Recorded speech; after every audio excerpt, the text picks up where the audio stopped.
Ngasisu mahausa-gumna mayamgidamakta nungairaba pungawari ama puduna lakjari. Wari asibu ibirakpina Taniska. Wari asigi mamingna Rajkumari Chinglenbigi Bormala. Isusha ngasidi yamna nungaiba wari ama lige nakoy loyna taruko. Hoy abo lamhenbi amagi warini ningthaukolda pokpi ningthaukolda chawbi ningthaukolda sanajabi kejabi mangau thibi Rajkumari amagi warini. Mahaki mangau thiba matawna mapa ningthaubu yamna thina ikaiba nanghankibagi warini. Mahaki mangau thiba matawna masabu kaphankiba miyamna mangonda khonda athiba nganghankibagi warini. Masanupa taret poklaba ningthau magi masanipan suba unaba numitni. Amaibina harauna iningthaugi ichanupi ama phangle haibada nak yet chelaga koilaw lawkhibani ningthaudu. Haraubagi ihuldo phathaba ngamdaduna angang ado makhutta sinaraba matung yengi. Kuchu ngawna mamai koidana mamit uisillaga leiri. Ing hek lawi loki isingumna ingi. Chingsangumna lemi. Ningthauna machanupida yengduna nungsina kauki. Ipagi Chinglenbi. Sahi kun haukre ningthaukolgi khwaidagi awang thangba ka hena ichaw sawdana semliba leikol adudani. Maikai pumba khanjillaga apikpa jaga amada phajinduna thamliba tenawa aduna laptakna pairiba ucheksing adu yenglaga leiri. Mana adumna leiringai matunglomdagi laibak makhada karigumba ama pup launa takibado tarai. Mamai khanglei leithoi tenawado. Ayuyo khong si kainoma tawkhre ayoima. Khaziliba chekpal adudagi chongtharakpada tusilibani haiba khangle. Mana adumna naheringai chekpal adugi atopa wangmadagi nupa amagi khonjelda hairi. Mazabima sopra. Sokte ai sokte kharadina chalo nang mina mu urani. O hoi aisu chatlage. Hoi chalo sokti ai. Nupa do chatkre adubu nupi adudi kaplaga piraga leihawi. Ayoima si suna ngayak naradi kok toktabaneba adum naraga leirisibu kariginomi ayoima. Magi mataw yengliba tenawa aduna hairei. Kalakpeli Chinglenbi tenawa aduda yenglei. He tawangbiya aina nangoda adugi wadu haiganu haiba natro. Kalak hek peli aidi. Amuksu hana hairakpani. Rajkumari do phamlambadagi phuk haugalai. Aduga tenawa adugi manakta changsilai. Madugi wadu haiganu haiba phatte haiba. Kalak peli haibabu kai hainu. Migi awaba uraga aina harawi hairini. Migi awaba uraga nangna karigi haraw thoke ba ha matung naw hairkanu ko. Kalak peli as lam yam helida tawang binangsi. Asi haina tenawa adugi manakta leiramba phampham maduda changsillaga phammi.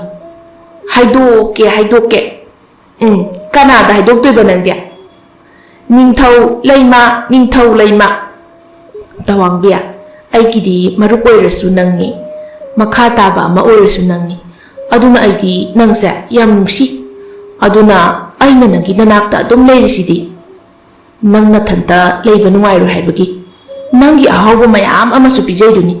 Isingchu adum hapirini. Numit tarakpaga konungda pusinbirini. Aduga nongalakpaga asuk phajaba leikolsida puthokpiri. Amta khaluda nangswa. Aduna nangsu aigi mateng khara pangbiyoba. Nangna haidokladi pabung ningthauna asumna tawbase thinglani. Sumaina khara unaraga wari sadradi ai kamain hingo hainoba. Asi hairaga mamai ado tawangbida ulapon sillaga.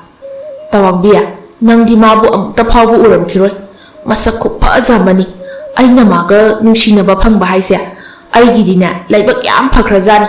Aidina mayawdadi hingba ngamloibo. Adugane manasuna nangbu khangeba nong unoba. Ado nang haidokanoba. Asi hairaga hogotke tawi.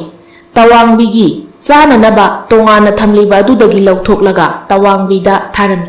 Tu ado sasillo numidang wairamgi hai amunba ꯑꯍꯥꯎꯕ ꯃꯌꯥꯝ ꯑꯃ ꯄꯨꯔꯛꯂꯒꯅꯤ ꯑꯩꯅ ꯉꯔꯥꯡ ꯌꯥꯝꯕꯨꯡꯖꯧꯗ ꯍꯥꯏꯈ꯭ꯔꯕꯅꯤ ꯁꯤꯗꯩꯗꯤ ꯇꯋꯥꯡꯕꯤꯌꯥ ꯅꯪ ꯑꯍꯥꯎꯕ ꯉꯥꯛꯇꯅꯤ ꯆꯥꯗꯣꯏꯁꯤ ꯇꯦꯅꯋꯥꯗꯣ ꯋꯥ ꯉꯥꯡꯂꯝꯕꯗꯨ ꯄꯨꯝꯅꯃꯛ ꯇꯣꯛꯈ꯭ꯔꯒ ꯆꯥꯅꯕ ꯑꯗꯣ ꯆꯥꯈ꯭ꯔꯦ ꯆꯤꯡꯂꯦꯝꯕꯤ ꯋꯥ ꯉꯥꯡꯗꯅ ꯏꯁꯤꯡꯁꯨ ꯍꯩꯕꯤꯔꯤ ꯑꯩꯅ ꯍꯥꯏꯕ ꯌꯥꯝ ꯏꯜꯂꯣ ꯐꯖꯕ ꯃꯐꯝꯁꯨ ꯄꯨꯕꯤꯅꯤ ꯑꯍꯥꯎꯕ ꯃꯌꯥꯝ ꯑꯃꯁꯨ ꯄꯤꯖꯅꯤ ꯅꯪꯅꯅꯦ ꯑꯩꯅ ꯍꯦꯛ ꯍꯥꯏꯕ ꯏꯜꯂꯛꯇ꯭ꯔꯕ ꯑꯩꯗꯤ ꯅꯉꯣꯟꯗ ꯀꯧꯔꯣꯏꯗꯕꯅꯤ ꯈꯪꯉꯨ ꯃꯥꯒꯤ ꯊꯣꯛꯄ ꯑꯃ ꯉꯥꯡꯉꯤ ꯂꯩꯀꯣꯜ ꯑꯁꯦ ꯆꯤꯡꯂꯦꯝꯕꯤꯅ ꯃꯄꯥ ꯅꯤꯡꯊꯧꯗ ꯅꯤꯡꯉꯥꯏ ꯇꯧꯔꯒ ꯊꯑꯣꯏꯅ ꯁꯦꯝꯍꯟꯕꯅꯤ ꯆꯤꯡꯂꯦꯝꯕꯤꯅ ꯃꯐꯝ ꯑꯁꯦ ꯈꯟꯈꯤꯕꯅꯤ ꯀꯔꯤꯒꯤꯗꯃꯛꯇ ꯃꯥꯅ ꯂꯨꯅ ꯊꯕꯛ ꯇꯧꯕ ꯌꯥꯅꯕꯒꯤꯗꯃꯛꯇꯅꯤ ꯑꯋꯥꯡ ꯊꯪꯕ ꯑꯁꯦ ꯈꯔ ꯆꯤꯛꯏ ꯅꯤꯡꯊꯧꯀꯣꯜꯒꯤ ꯋꯥꯡꯃꯗꯁꯨ ꯌꯨꯝ ꯇꯥꯗꯦ ꯃꯔꯝ ꯑꯁꯤꯅ ꯑꯋꯥꯡ ꯏꯊꯪ ꯊꯪꯕ ꯈꯟꯈꯤꯕꯅꯤ ꯂꯩꯀꯣꯜ ꯑꯁꯦ ꯃꯍꯥꯛ ꯈꯛꯀꯤ ꯑꯣꯏꯅ ꯂꯩ ꯑꯇꯣꯞꯄ ꯀꯅꯥ ꯑꯃꯠꯇ ꯆꯪꯗꯦ ꯂꯩꯀꯣꯜ ꯁꯪꯕ ꯑꯣꯏꯅ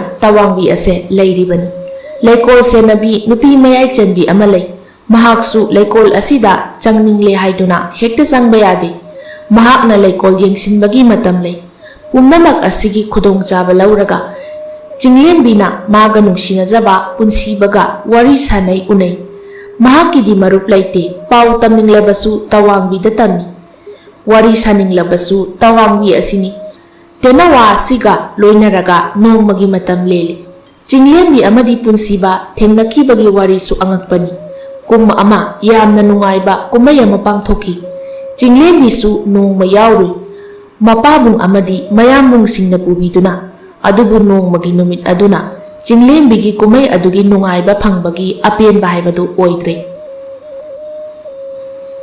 ꯄꯥꯕꯨꯡ ꯅꯤꯡꯊꯧ ꯑꯩ ꯆꯠꯅꯤꯡꯗ꯭ꯔꯤꯌꯦ ꯀꯨꯝꯍꯩ ꯑꯁꯦ ꯌꯥꯝ ꯅꯨꯡꯉꯥꯏꯔꯤ ꯍꯥꯏꯕ ꯌꯥꯝꯕꯨꯡ ꯆꯠꯈꯤꯒꯨꯝꯁꯦ ꯑꯩꯗꯤ ꯆꯠꯅꯤꯡꯗ꯭ꯔꯤꯌꯦ ꯅꯤꯡꯊꯧꯅ ꯍꯥꯏꯔꯛꯏ ꯏꯆꯥ ꯃꯇꯝꯁꯤ ꯌꯥꯗ꯭ꯔꯦꯅꯦ ꯀꯣꯟꯅ ꯑꯃꯨꯛ ꯌꯥꯎꯔꯁꯤ ꯉꯁꯤꯒꯤꯗꯤ ꯍꯜꯂꯁꯤꯗꯣ ꯄꯥꯕꯨꯡ ꯅꯤꯡꯊꯧ ꯑꯩ ꯆꯠꯅꯤꯡꯗ꯭ꯔꯤ ꯍꯥꯏꯕ ꯃꯃꯥ ꯂꯩꯃꯅ ꯑꯃꯨꯛ ꯍꯥꯏꯔꯛꯏ ꯑꯩꯈꯣꯏ ꯄꯨꯟꯅ ꯂꯥꯛꯂꯒ ꯅꯪ ꯅꯊꯟꯇ ꯂꯩꯍꯧꯕ ꯌꯥꯔꯣꯏꯌꯦ ꯉꯁꯤꯗꯤ ꯃꯇꯝ ꯆꯥꯗꯦ ꯅꯣꯡꯃ ꯑꯣꯏꯅ ꯂꯥꯛꯂꯁꯤ ꯉꯁꯤꯒꯤꯗꯤ ꯍꯜꯂꯁꯤꯗꯣ ꯏꯆꯥ ꯃꯌꯥꯝꯕꯨ ꯃꯃꯥ ꯃꯄꯥ ꯃꯌꯥꯝꯅ ꯃꯍꯥꯛꯀꯤ ꯅꯤꯡꯉꯥꯏ ꯑꯗꯨ ꯇꯟꯗꯅ ꯀꯣꯟꯅ ꯆꯠꯂꯁꯤ ꯍꯥꯏꯅ ꯊꯦꯝꯂꯒ ꯅꯨꯃꯤꯠ ꯑꯗꯨꯗ ꯄꯨꯔꯛꯈꯤꯕꯅꯤ ꯅꯨꯃꯤꯠ ꯑꯗꯨꯒꯤ ꯅꯣꯡꯉꯥꯟꯕ ꯅꯨꯃꯤꯠꯇꯣ ꯆꯤꯡꯂꯦꯝꯕꯤꯅ ꯀꯨꯝꯍꯩ ꯆꯠꯁꯤ ꯍꯥꯏꯕꯗ ꯀꯅꯥ ꯑꯃꯠꯇ ꯁꯪꯗ꯭ꯔꯤ ꯃꯊꯪꯒꯤ ꯅꯨꯃꯤꯠ ꯑꯗꯨꯁꯨ ꯍꯥꯏ ꯑꯗꯨꯕꯨ ꯃꯊꯧ ꯆꯤꯟꯕꯅ ꯍꯦꯟꯗꯅ ꯆꯠꯇ꯭ꯔꯦ ꯃꯊꯪꯒꯤ ꯅꯨꯃꯤꯠ ꯑꯗꯨꯁꯨ ꯑꯃꯨꯛ ꯍꯥꯏ ꯊꯕꯛꯅ ꯃꯁꯛ ꯎꯒꯦ ꯐꯪꯗꯕ ꯐꯥꯎꯕ ꯌꯥꯎꯏ ꯑꯁꯨꯝꯅ ꯊꯕꯛꯅ ꯃꯔꯝ ꯑꯣꯏꯔꯒ ꯆꯤꯡꯂꯦꯝꯕꯤ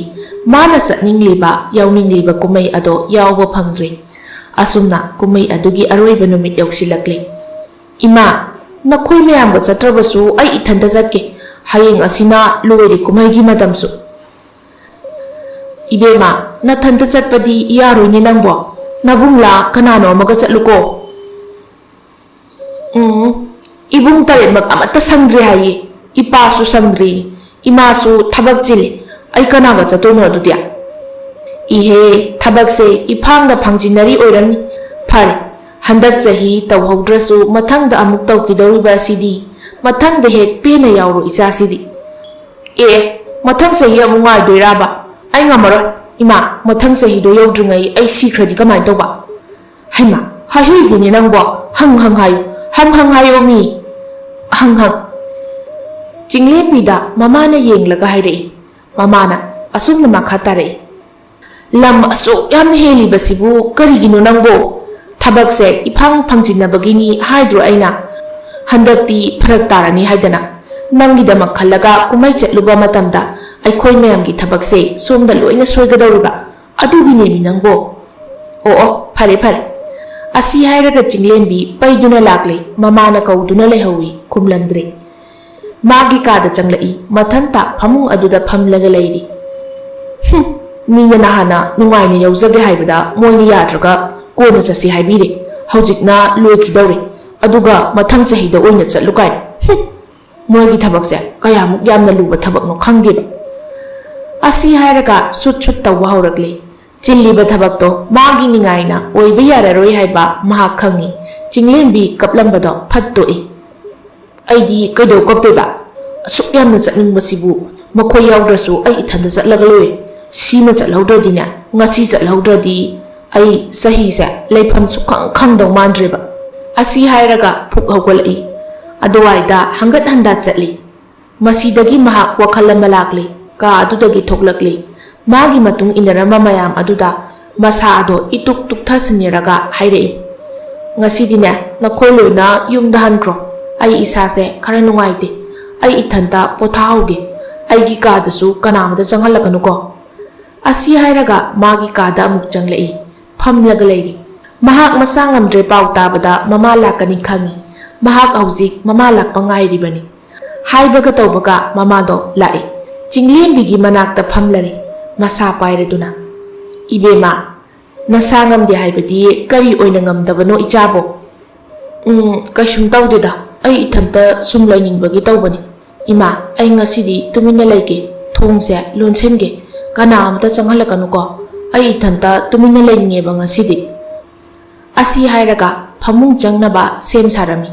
Mamasu masana haiba wa ama yahaudabagi thawai khajik nungaitana lairibani. Mahaki thabak aduna yadabagini. Aduna hauzik masanupi na hairiba sida yetludre. Hoi hoi potharo nangi thongse ima mapandagi oina lombiramlake ko. Asum tawna mama thokre mapandagi thong lolai. Pumnamak khanglabada chinglembi amuk haugatli. Khangnidana.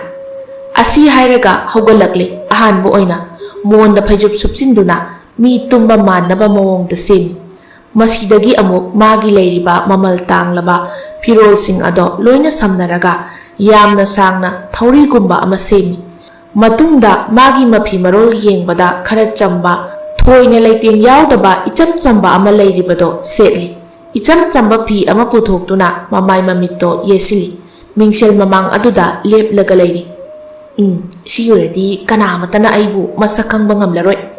Asi khalaga mana samkiba phi mayamduna ukong amada yamna chetna punsili.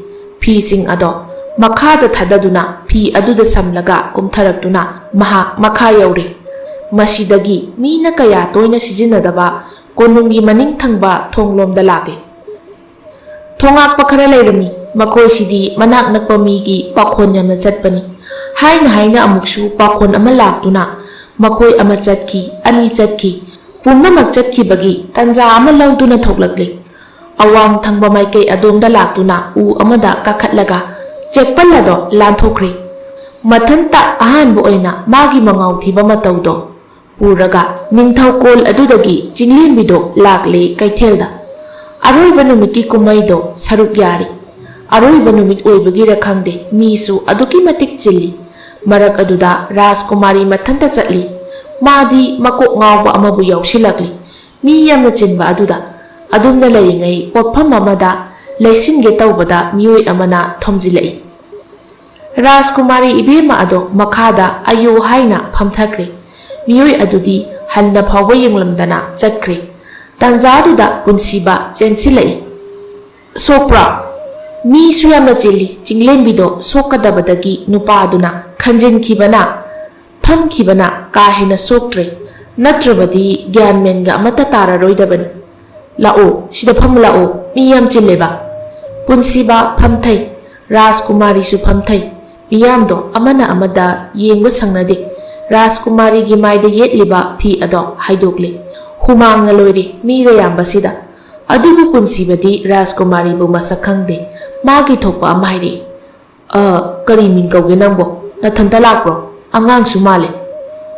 Hoi ithantane ima hoi pabung hoi di thabak yam chilhawi aduna ai ithanta lakpani. Hoina namai namit ka khumjinbi tawiduna kariginu.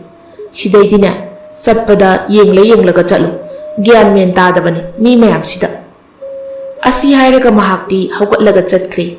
Chinglenbi nupa duda haipet yengi. Kainum ka hori thagachari haina haihawdre haiba.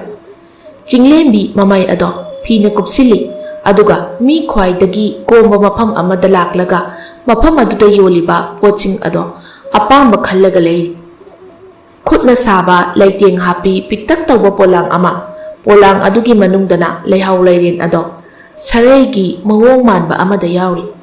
Takhele leibak lei amadi atopa lei makhal kharana semba amadi ningthijabi nachom ama leiduna napada hekchinsili. Yamna phajaba kajeng lei upi lai phadibi amasu leire. Leibak na saba angang nupi macha amabu Mapa amana makutna sambagi murti amasu leire. Asum yenglakpada Rajkumari na karigumba amasu ure. Inya, karino sidia. Senai jai ni bema. O asira senai jai haido. Asi hek haibaga nupi amana kana laurai. Aigi singaw lakre. Maya, aigi singaw lakre. Maikei adomda nupa amana sengaw ama pairaga thuna chena bohotnai khanghaude. Tungda punsiba thuna hekta tanarei. Nupa ado sangna chenba phangde phakre. Sawong sada murti chumba punsibana. Kaigino nangna sigumba thabakche tawrisi ha. Miyamna thaudok adubu yengnari adubu chinglenbidi punsibagi masak aduta ukre. Magi mawong mataw aduta oina mityeng takre. Konadi huranba nupa ado atopa miyoyna phukre. Punsibabu makoyna yamna thagatlami. Chinglenbi sinai jai adu leiraga magi polang aduda hapchili. Chinglenbi punsibagi manakta changsilai aduga thagachari. Punsibasu haipet yenglai. Nupi adugi matawduda ihul ama phawkraba male. Numit asidagi makoy ani nungsinakibani. Adubu punsibana Rajkumari ni haiba khangkibadi nate. Rajkumari na mayumda halakpada magi mawong mataw asida mabung singna amadi mama mapana thina jairi. Nangbu sirasu yare haibroba. Nathanda chatlaga mi phattaba thengaradi kamai tawnia. Nangna chatliba sisu taradi nang soklodra haibane. Laibak asida mi phattabasu kaya ama lei haibase nahak khangra mal. Nungsibagi chaibo oirabasu chinglenbidu kapi. Konadi mana leirakhiba murti aduna mapabu khudum chanki. Masa nupigi matawda mapana kuina sauba ngamkhide. Thaudok adudi mapana kankhre. Chinglenbi magalona punsibabu unai. Thamoygi marina ka hena chetlaba matamda Rajkumari ni haiba khanglakli. Lapthoknaba hotnai ngamdre punsiba. Chinglenbi mana hena naksilakbagi mawongni. Awabu oini khanglabasu lapthokpa ngamkhidri. Madudagi leikolado sahankibani. Chinglenbi mana tena wa aduda wa nganglaga leiringai leikol senabi nupi aduna. Mazaibema ngasaisu lakjarami. Mazaibema leitabagi amuk hanjarure. Asomda chatlingai oiramni. Adubu ngasidi leikol sengluranu. Nahak yumda hallu. Aina oina leikol se senglage. Mazaibema gi yathangni chatkre. Leikol ado Rajkumari na sengdok hawi.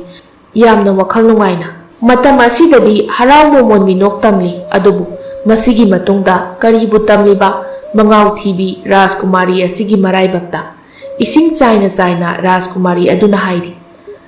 Satlu nakhoyna ningthina satlaga pareng amakhakta da lenglaga mala aduna ne aigi pusigi khongchat anauba ama haugadori basi. Kamdauri mabung singna pau tari machanupigi.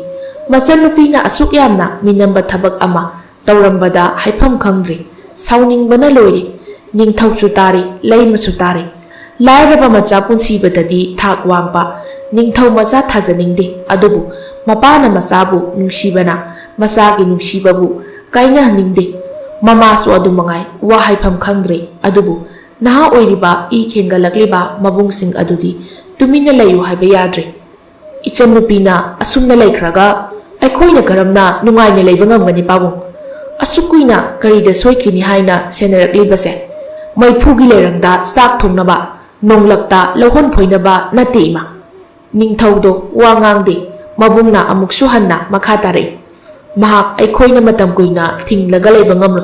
Magi ningba thungdabagi chintado aikhoina yengba ngamlo. Aduna mahak wa aikhoina thuna luhongnaba singadabani. Ningthaudo tapna hairei. Nakhoina phanaba sinlo ichasa. Ahanbagi masagi oina thabak atopa miyoida sinathokpam thoktabani adubu tawpham khangdraba wakhalna ngamlaktre. Masaibi mabu luhongnaba sinakre atopa konung amagi rani oinaba wapumba loisinakre. Madupu matarabada Rajkumari do mamada wakali. Karino ima nasasi angang yamna oiriko. Aige ayabasu amata yaudana nakhoina hekta sumna silibase karigino. Ai luhongba pamde. Ai luhongningde ima. Luhongni haidana sinakraba wafam asibu karamna hongdokluba yagani. Napa ningthaugi mai yengdaba yabro. Leibak amagi ningthauna hainakiba wa ngaktrabadi sikibaga chap manai. Aikhoise nomada pokpani nini siba haunade isa. ꯑꯗꯨꯕꯨꯕ ꯅꯈꯣꯏꯅ ꯑꯩꯒꯤ ꯋꯥ ꯑꯃꯠꯇ ꯑꯣꯏꯔꯁꯨ ꯍꯪꯂꯝꯕꯗꯤ ꯀꯔꯤ ꯀꯥꯏꯒꯦ? ꯑꯣꯏꯔꯣꯏꯗꯕ ꯃꯐꯝꯗ ꯀꯣꯅꯨꯡ ꯏꯔꯥꯡ ꯊꯣꯛꯍꯟꯕ ꯏꯃꯥꯈꯣꯏꯅ ꯄꯥꯝꯈꯤꯗ꯭ꯔꯦ꯫ ꯏꯆꯥ, ꯅꯪ ꯍꯧꯖꯤꯛꯇꯤ ꯄꯥꯝꯕꯩ ꯑꯃꯠꯇ ꯂꯩꯇ꯭ꯔꯦ꯫ ꯅꯪꯒꯤ ꯑꯄꯦꯟ ꯄꯦꯟꯗ ꯄꯨꯝꯅꯃꯛ ꯊꯥꯗꯣꯛꯂꯒ ꯅꯪ ꯑꯩꯈꯣꯏꯅ ꯍꯥꯏꯔꯤꯕꯁꯦ ꯌꯥꯒꯗꯕꯅꯤ꯫ ꯑꯩꯕꯨ ꯀꯔꯝꯅ ꯌꯥꯈꯣ ꯍꯥꯏꯕꯅꯣ? ꯋꯥꯀꯠꯄ ꯂꯣꯏꯈꯤꯗ꯭ꯔꯦ ꯅꯥꯀꯜꯗꯒꯤ ꯃꯕꯨꯡ ꯑꯍꯜꯅ ꯃꯆꯟꯅꯨꯄꯤꯒꯤ ꯋꯥꯗꯣ ꯊꯠꯈ꯭ꯔꯦ꯫ ꯑꯁꯥꯎꯕ ꯈꯣꯟꯖꯦꯜ ꯑꯃꯒ ꯂꯣꯏꯅꯅ ꯍꯥꯏꯔꯛꯏ, ꯀꯔꯤꯒꯤ ꯌꯥꯕ ꯉꯝꯂꯣꯏ? ꯅꯪꯅ ꯑꯩꯈꯣꯏꯗ ꯑꯁꯨꯛ ꯆꯥꯎꯅ ꯃꯤꯅꯝꯕ ꯑꯃ ꯇꯧꯔꯒ ꯅꯪꯅ ꯅꯪꯒꯤ ꯄꯨꯟꯁꯤꯕꯨ ꯅꯨꯡꯉꯥꯏꯊꯣꯛꯂꯤ꯫ ꯋꯥꯈꯜ ꯃꯄꯨꯡ ꯐꯥꯗ꯭ꯔꯤꯕ ꯅꯪꯅ ꯇꯨꯡꯒꯤ ꯀꯔꯤ ꯑꯣꯏꯔꯛꯀꯅꯤ ꯍꯥꯏꯕ ꯋꯥꯈꯜꯁꯦ ꯅꯪꯒꯤ ꯋꯥꯈꯜꯗ ꯂꯥꯝꯕ ꯐꯪꯗꯦꯅꯦ꯫ ꯅꯪꯅ ꯈꯜꯂꯤꯕ ꯍꯥꯏꯕꯕꯨ ꯅꯪꯅ ꯇꯧꯔꯤꯕ ꯊꯕꯛ ꯑꯁꯦ ꯑꯩꯈꯣꯏꯅ ꯈꯪꯂꯝꯂꯣꯏ ꯍꯥꯏꯅ ꯈꯜꯂꯤꯕ꯭ꯔꯥ ꯍꯥꯏꯕ?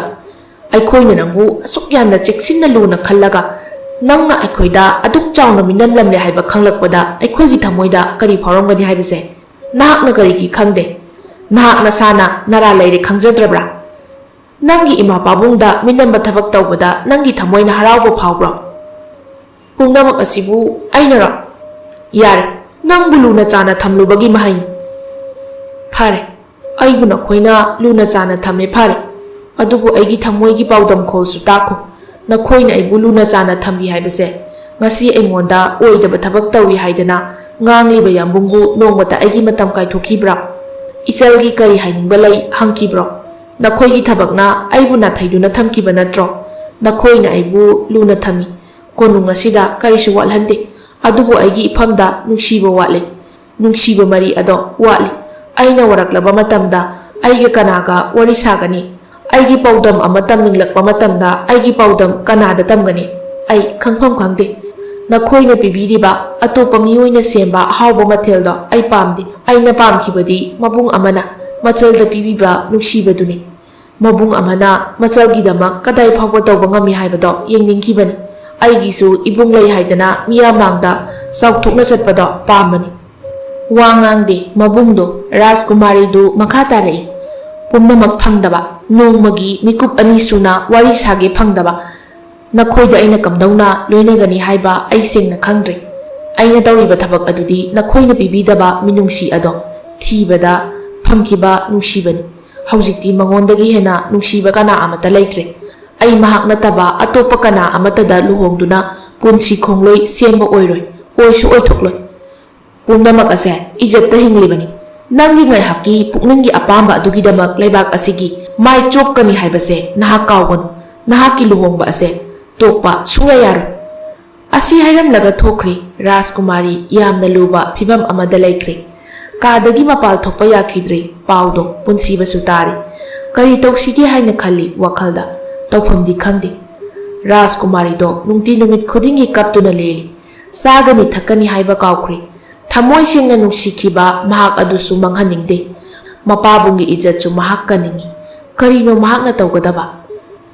ꯅꯣꯡꯃꯒꯤ ꯑꯍꯤꯡ ꯑꯃ ꯍꯧꯒꯠꯇꯨꯅ ꯀꯣꯅꯨꯡ ꯊꯥꯗꯣꯛꯂꯒꯦ ꯈꯟꯗꯨꯅ ꯊꯣꯛꯂꯛꯄꯅꯤ꯫ ꯅꯨꯡꯁꯤꯕꯅ ꯂꯥꯟꯗꯥꯕꯗ ꯏꯍꯤꯡ ꯅꯥꯍꯤꯡ ꯁꯥꯔꯕ ꯊꯃꯣꯏꯗꯨꯒꯤ ꯆꯩꯅꯥ ꯈꯥꯡꯕ ꯉꯝꯗ꯭ꯔꯦ ꯍꯥꯏꯗꯨꯅ ꯊꯣꯡꯖꯤꯟ ꯑꯗꯨꯗꯒꯤ ꯊꯣꯛꯂꯛꯂꯤ꯫ ꯃꯤ ꯃꯌꯥꯝ ꯇꯨꯝꯅꯈ꯭ꯔꯤ꯫ ꯀꯣꯅꯨꯡ ꯑꯗꯨꯗꯒꯤ ꯊꯣꯛꯂꯛꯂꯒ ꯊꯣꯡꯖꯥꯎ ꯌꯧꯔꯛꯄ ꯃꯇꯝ ꯑꯗꯨꯗ ꯈꯨꯗꯥꯡ ꯑꯗꯣ ꯐꯥꯈ꯭ꯔꯦ꯫ ꯃꯃꯥꯏ ꯂꯩꯊꯣꯛꯏ꯫ ꯔꯥꯖꯀꯨꯃꯥꯔꯤꯒꯤ ꯃꯄꯥꯕꯨꯡ ꯑꯣꯏꯗꯨꯅ ꯂꯩꯔꯝꯃꯤ꯫ ꯊꯤꯡꯕ ꯉꯝꯗ꯭ꯔꯦ ꯄꯤꯔꯥꯡꯗꯣ ꯁꯤꯟꯊꯔꯛꯏ꯫ ꯆꯤꯝꯕꯥꯜ ꯑꯗꯨꯁꯨ ꯋꯥ ꯑꯃꯠꯇ ꯍꯥꯏꯕ ꯊꯣꯛꯈꯤꯗ꯭ꯔꯦ꯫ ꯅꯤꯡꯊꯧ ꯃꯆꯥꯅꯨꯄꯤꯒꯤ ꯈꯨꯗꯥꯡ ꯑꯗꯣ ꯊꯥꯗꯣꯛꯏ꯫ ꯉꯁꯥꯏ ꯃꯈꯩ ꯇꯨꯝꯗꯕꯅꯤ ꯃꯥ꯫ ꯃꯆꯥꯅꯨꯄꯤꯒꯤ ꯁꯣꯛꯆꯤꯜꯂꯕ ꯐꯤꯚꯝ ꯑꯗꯨꯗ ꯊꯕꯛ ꯈꯨꯗꯤꯡꯃꯛ ꯊꯥꯗꯣꯛꯂꯒ ꯃꯍꯥꯛ ꯁꯦꯟꯅꯔꯤꯕꯅꯤ꯫ ꯃꯆꯥꯅꯨꯄꯤꯅ ꯊꯣꯛꯈꯤꯕ ꯎꯕꯗ ꯃꯆꯥꯅ ꯄꯤꯔꯝꯕ ꯈꯨꯗꯣꯜꯗꯣ ꯊꯃꯣꯏ ꯀꯥꯏꯅ ꯌꯦꯡꯂꯤꯉꯩ ꯇꯟꯖꯥ ꯑꯣꯏꯕꯅ ꯃꯆꯥꯒꯤ ꯃꯇꯨꯡ ꯏꯟꯅꯔꯛꯄꯅꯤ꯫ ꯏꯆꯥꯕꯨ ꯏꯄꯥꯒꯤ ꯌꯨꯝꯗ ꯂꯩꯕ ꯌꯥꯝꯅ ꯋꯥꯔꯕ꯭ꯔꯣ?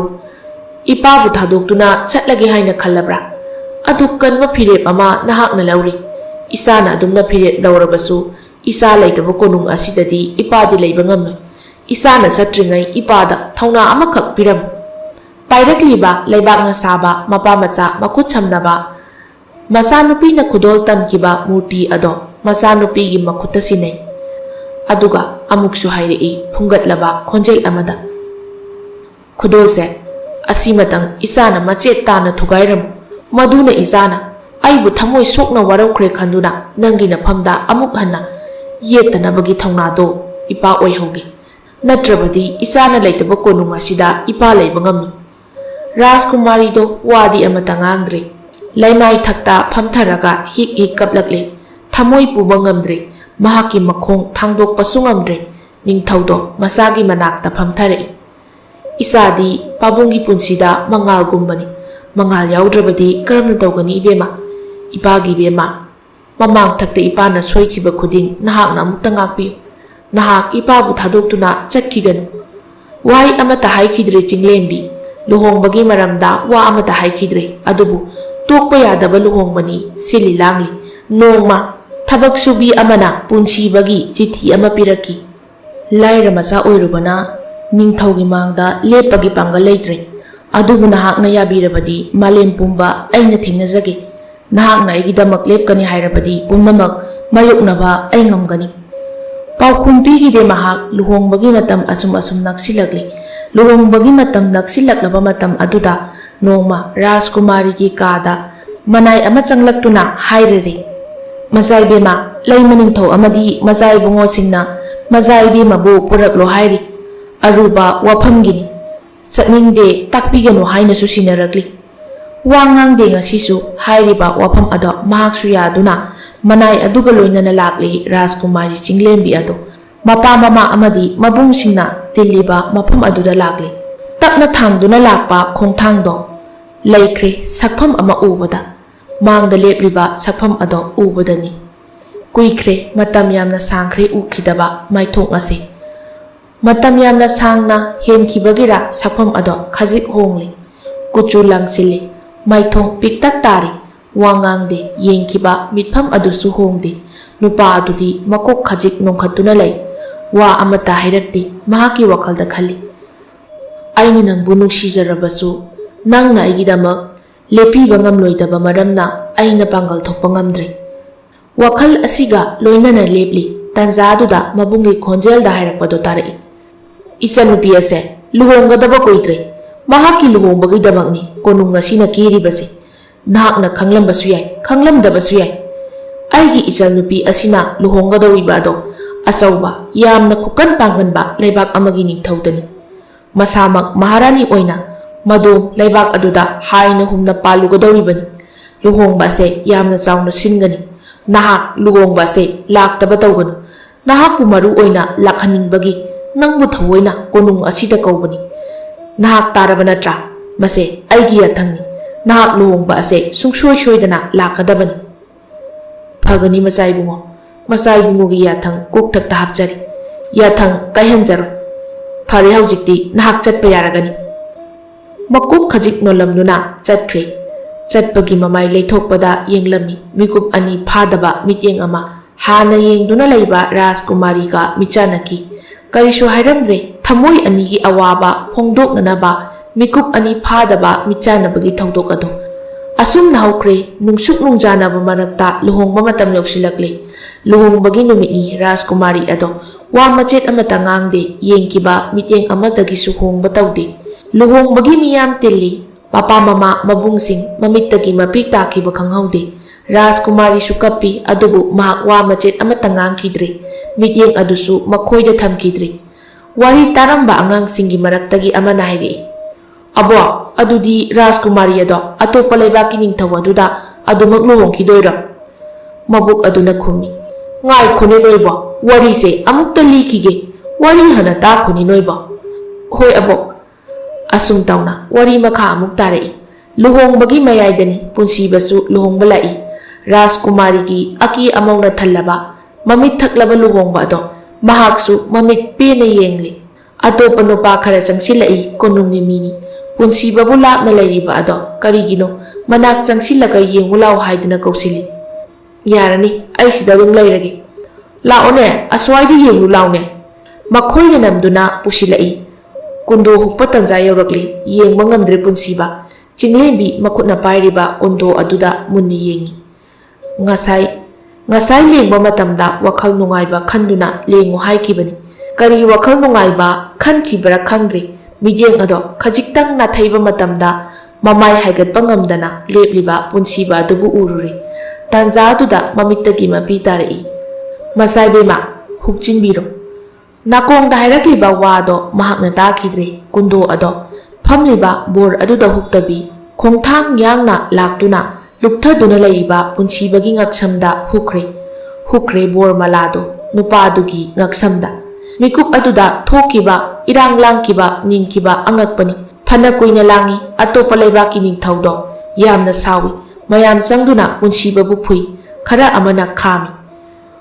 ꯀꯣꯟꯅꯗꯤ ꯔꯥꯖꯀꯨꯃꯥꯔꯤꯅ ꯅꯤꯡꯊꯤꯅ ꯍꯥꯏꯖꯕ ꯃꯇꯝꯗ ꯑꯇꯣꯞꯄ ꯂꯩꯕꯥꯛꯀꯤ ꯅꯤꯡꯊꯧꯗꯣ ꯑꯁꯥꯎꯕ ꯐꯥꯊꯗꯨꯅ ꯃꯈꯣꯏ ꯑꯅꯤꯗ ꯕꯣꯔ ꯄꯤꯔꯝꯗꯨꯅ ꯆꯠꯈꯤ꯫ ꯋꯥꯐꯝ ꯄꯨꯝꯕ ꯇꯨꯃꯤꯟꯅ ꯂꯩꯅꯈ꯭ꯔꯦ꯫ ꯇꯨꯡꯗ ꯅꯤꯡꯊꯧꯅ ꯌꯥꯊꯪ ꯑꯃ ꯄꯤꯔꯛꯏ꯫ "ꯅꯈꯣꯏ ꯀꯅꯥ ꯂꯩ? ꯀꯣꯅꯨꯡꯒꯤ ꯊꯣꯡꯖꯥꯎ ꯑꯗꯣ ꯍꯥꯡꯗꯣꯛꯂꯨ"꯫ ꯋꯥꯐꯝ ꯑꯗꯨꯗ ꯔꯥꯖꯀꯨꯃꯥꯔꯤ ꯑꯗꯣ ꯀꯨꯏꯔꯕꯒꯤ ꯇꯨꯡꯗ ꯃꯄꯥꯗ ꯌꯦꯡꯗꯨꯅ ꯍꯥꯏꯔꯛꯏ, "ꯄꯥꯕꯨꯡ, ꯋꯥꯈꯜ ꯊꯦꯟꯕꯤ ꯅꯆꯥꯕꯨ ꯉꯥꯛꯄꯤꯌꯨ꯫ ꯅꯆꯥꯒꯤ ꯊꯃꯣꯏꯗ ꯂꯩꯔꯤꯕ ꯑꯁꯦꯡꯕ ꯅꯨꯡꯁꯤꯕ ꯑꯁꯦ ꯃꯄꯣꯛꯁꯤꯒꯤ ꯑꯣꯏꯅ ꯃꯥꯡꯈꯤꯅꯤ ꯈꯜꯂꯨꯔꯒ ꯅꯆꯥꯅ ꯀꯨꯏꯅ ꯍꯤꯡꯗꯨꯅ ꯂꯩꯕ ꯉꯝꯒꯅꯤ ꯊꯥꯖꯈꯤꯗ꯭ꯔꯦ꯫ ꯑꯄꯪꯕꯤ ꯅꯆꯥꯕꯨ ꯉꯥꯛꯄꯤꯌꯨ꯫ ꯏꯆꯥꯒꯤ ꯄꯨꯟꯁꯤꯗ ꯌꯥꯏꯐꯕꯇ ꯑꯣꯏꯌꯨꯀꯣ ꯌꯥꯏꯐꯕꯤ"꯫ ꯃꯀꯣꯛꯇ ꯅꯥꯟꯊꯕꯤ ꯀꯣꯅꯨꯡ ꯑꯗꯨꯅꯗꯤ ꯂꯧꯁꯤꯟꯈꯤꯗ꯭ꯔꯦ꯫ ꯆꯠꯅꯕꯤꯅꯤ꯫ ꯂꯩꯕꯥꯛ ꯑꯁꯤꯒꯤ ꯀꯣꯅꯨꯡꯒꯤ ꯑꯣꯏꯅ ꯑꯆꯧꯕ ꯊꯕꯛ ꯑꯃ ꯃꯍꯥꯛꯅ ꯊꯨꯒꯥꯏꯈ꯭ꯔꯦ꯫ ꯅꯨꯡꯉꯥꯏꯔꯕꯁꯨ ꯃꯄꯥ ꯃꯆꯥꯒꯤ ꯃꯔꯤꯗꯣ, ꯄꯤꯔꯥꯡ ꯁꯤꯟꯊꯔꯕꯁꯨ ꯃꯃꯥ ꯑꯣꯏꯕꯤꯗꯣ, ꯊꯃꯣꯏ ꯁꯣꯛꯂꯕꯁꯨ ꯃꯕꯨꯡ ꯑꯣꯏꯕꯗꯣ ꯃꯆꯜꯅꯨꯄꯤꯕꯨ ꯈꯥꯝꯗꯨꯅ ꯊꯝꯕ ꯉꯝꯈꯤꯗ꯭ꯔꯦ꯫ ꯋꯥꯔꯤ ꯇꯥꯔꯝꯕ ꯑꯉꯥꯡꯒꯤ ꯃꯔꯛꯇꯒꯤ ꯑꯃꯅ ꯍꯥꯏꯔꯛꯏ, "ꯏꯕꯣ, ꯑꯗꯨꯗꯤ ꯃꯈꯣꯏ ꯑꯅꯤꯗꯣ ꯀꯗꯥꯏꯗ ꯂꯩꯈ꯭ꯔꯦ"꯫ "ꯃꯈꯣꯏ ꯑꯅꯤꯗꯣ ꯂꯩꯕꯥꯛ ꯑꯗꯨꯒꯤ ꯋꯥꯡꯃꯗ ꯆꯤꯡꯌꯥ ꯑꯃꯗ ꯁꯨꯔ ꯅꯣꯝꯂꯒ ꯍꯤꯡꯈꯤ꯫ ꯏꯁꯨꯁꯥ, ꯑꯩꯈꯣꯏꯅ ꯄꯥꯝꯃꯤ ꯍꯥꯏꯗꯅ ꯉꯥꯏꯍꯥꯛꯀꯤ ꯑꯣꯏꯕ ꯋꯥꯈꯜꯅ ꯑꯄꯥꯝꯕ ꯑꯗꯣ ꯐꯪꯅꯕ ꯍꯣꯠꯅꯔꯣꯏꯗꯕꯅꯤ꯫ ꯃꯗꯨꯅ ꯅꯪꯒꯤ ꯑꯣꯏꯖꯕ ꯄꯨꯝꯅꯃꯛ ꯃꯥꯡꯂꯛꯄ ꯌꯥꯏ꯫ ꯑꯗꯨꯒ ꯏꯃꯨꯡ ꯃꯅꯨꯡ ꯏꯃꯥ ꯏꯄꯥ ꯑꯣꯏꯕꯁꯤꯡꯒ ꯅꯨꯡꯁꯤꯅꯕ ꯑꯆꯦꯠꯄ ꯃꯔꯤ ꯑꯃ ꯊꯝꯒꯗꯕꯅꯤ꯫ ꯃꯗꯨꯅ ꯄꯨꯝꯅꯃꯛ ꯑꯐꯕ ꯑꯣꯏꯔꯛꯄꯒꯤ ꯃꯔꯝ ꯑꯃꯅꯤ ꯍꯥꯏꯕꯗꯤ ꯑꯩꯈꯣꯏ ꯀꯥꯎꯕ ꯌꯥꯗꯦꯀꯣ"꯫